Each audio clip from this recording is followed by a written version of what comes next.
Salut tout le monde, aujourd'hui bienvenue dans cette nouvelle vidéo, peut-être très courte par rapport à l'avis sur le film Zootopie 2. C'est que ça fait un petit moment qu'il est sorti, même plusieurs temps qu'il est sorti au cinéma, mais voilà, pour ceux qui n'ont pas encore vu le film, je vais vous donner mon avis, donc toujours sans spoil, en tout cas j'essaye de faire sans les spoils, et voilà, on va tout de suite commencer. Pour moi, le film Zootopie est juste beaucoup mieux que le premier film. Tout simplement parce que je le trouve beaucoup plus drôle que le premier. En tout cas, ils ont mis plus l'accent sur tout ce qui est blague, et etc.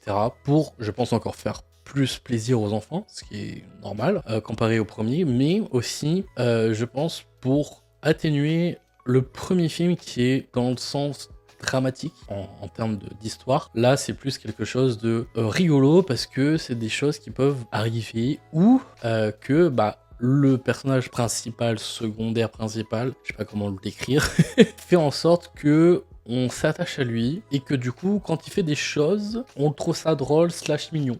Donc ce qui rend aussi l'histoire et du coup les blagues encore plus accentuées, drôles, encore plus accentuées, marrant et ce genre de choses. Voilà. Ce qui est très cool aussi dans ce film, que seulement j'ai vu après avoir vu la vidéo de Sofiane, que je vous invite vraiment à aller regarder, pour avoir toutes les références qui se trouvent dans le film.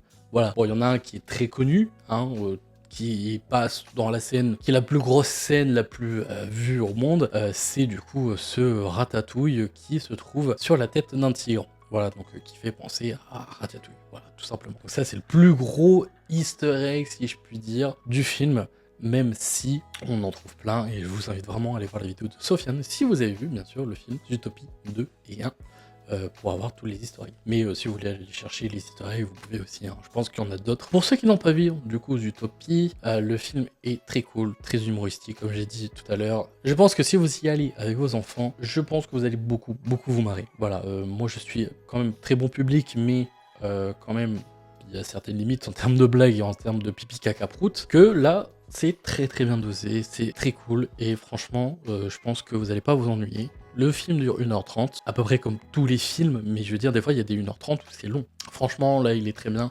L'histoire, pour vous la résumer en très court, c'est un serpent qui se retrouve à Zootopie, et du coup, Nick et Judy vont essayer d'une le capturer, mais finalement, plot twist, on se rend compte qu'il veut essayer de défendre la famille, et surtout aussi les reptiles, parce que à Zootopie, il n'y a aucun reptile. Voilà, c'est un gros résumé du film, mais il y a des plot twists sur plot twists, et c'est vrai que la fin, on s'y attend pas du tout, surtout pour le méchant du méchant. Donc non, franchement, ils ont bien géré le truc, et c'est juste très cool.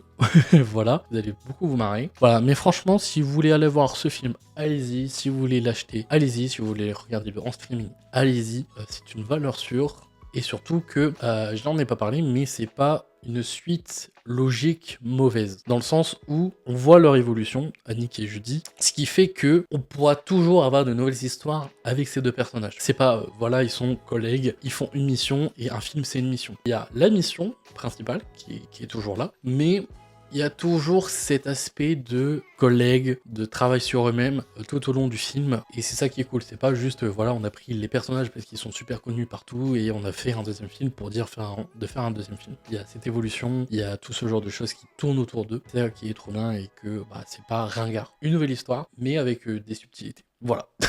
Je sais pas si cela t'a peut-être aider à découvrir ce film, ou si tu as déjà vu ce film, tu retrouves un peu ce que je viens de te dire. Après, je t'avoue, là, je fais tête, parce que le film, je l'ai vu en novembre, en février, mars, voilà, le ref, il sait plus où il est, quoi. Donc, voilà, je le dis un peu avec les souvenirs de ma tête. Je vais essayer de faire de plus en plus rapidement les vidéos critiques / avis par rapport au film que je vois. Donc par exemple, si je le vois le mardi, je vais essayer de le faire pour le mercredi, comme ça je l'ai en tête. Donc voilà, faut que je le fasse au plus vite, parce que bon, là c'est vrai que ça fait un peu long. Mais voilà, si jamais t'as pas vu le film, j'espère que cela t'a aidé peut-être à découvrir le film. Et si tu as vu le film, dis-moi en commentaire si j'ai loupé des trucs, et même sans forcément spoil ou en spoilant, n'hésite pas aussi peut-être à mettre ton avis directement dans les commentaires. Voilà. Sur ce, c'était Sky. On se retrouve pour un prochain avis, j'espère le plus rapidement possible, on va dire, dès qu'il y aura un film intéressant et que j'ai envie de voir. Et voilà. Sur ce, on se laisse pour une prochaine. Croyez toujours vos rêves. Salut!